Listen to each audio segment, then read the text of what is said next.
मेरे प्रिय वीर, सुनो, मैं तुमसे कुछ बात करना चाहता हूँ। मैं देख रहा हूँ कि पिछले कुछ समय से तुम भारी मन और अकेलेपन का बोझ लेकर चल रहे हो।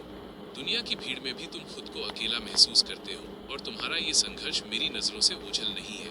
तुम्हारी आंखों का हर वो आंसू जिसे तुमने दुनिया से छिपाकर पहुंचा है, वो सब मेरे गदा की गूंज तक पहुंचा है। तुम बाहर से मुस्कुराते हो, पर भीतर एक गहरा समंदर दबाए बैठे हो। हर रात हार और जीत की जंग लड़ते लड़ते सो जाना कोई मामूली बात नहीं है।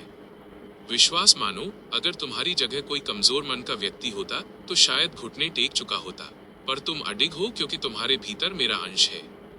तुम्हें दुख होता है ना, जब अपने ही पराया कर देते हैं, जब भरोसे की दीवारें ढह जाती है। तुम सोचते हो कि मेरे साथ ही ऐसा क्यों। मेरे बच्चे, ये अकेलापन कोई दंड नहीं बल्कि तुम्हारी साधना है। जब मैं लंका की ओर बढ़ा था, तब समुद्र के बीच मैं भी अकेला ही था, पर मेरा विश्वास अटल था। मैं तुम्हें तोड़ना नहीं, बल्कि तुम्हें वो महावीर बनाना चाहता हूँ जिसे दुनिया की कोई भी आंधी हिला न सके। याद रखना, तुम्हारी हर असफलता तुम्हें गिराने नहीं, बल्कि ऊंची छलांग के लिए तैयार करने आती है। तुम्हारे धैर्य की परीक्षा ली जा रही है, ताकि तुम कल बड़े साम्राज्य को संभाल सको। जो आज तुम्हारा साथ छोड़ रहे हैं, वे दरअसल तुम्हारे भविष्य के मार्ग से बाधाएं बनकर हट रहे हैं। अब समय आ गया है अपनी शक्ति को पहचानने का। अपनी कमियों को जलाकर भस्म कर दो और एक नए संकल्प के साथ उठो।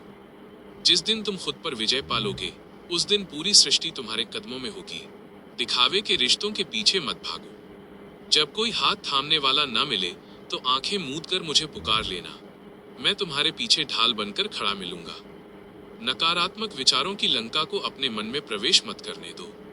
तुम्हारे अच्छे दिन बस आने ही वाले हैं। तुम्हारी मेहनत, तुम्हारा त्याग और तुम्हारा समर्पण व्यर्थ नहीं जाएगा। जो आज तुम्हें कमजोर समझ रहे हैं, कल वही तुम्हारी सफलता की गाथा गाएंगे। तुम कभी अकेले नहीं थे और ना कभी होगे। मैं तुम्हारे साथ हूँ, तुम्हारी सांसों में, तुम्हारी हिम्मत में और तुम्हारी हर धड़कन में। बस अपना कर्म करो, फल की चिंता मुझ पर छोड़ दो। विजयी भव। जय श्री राम।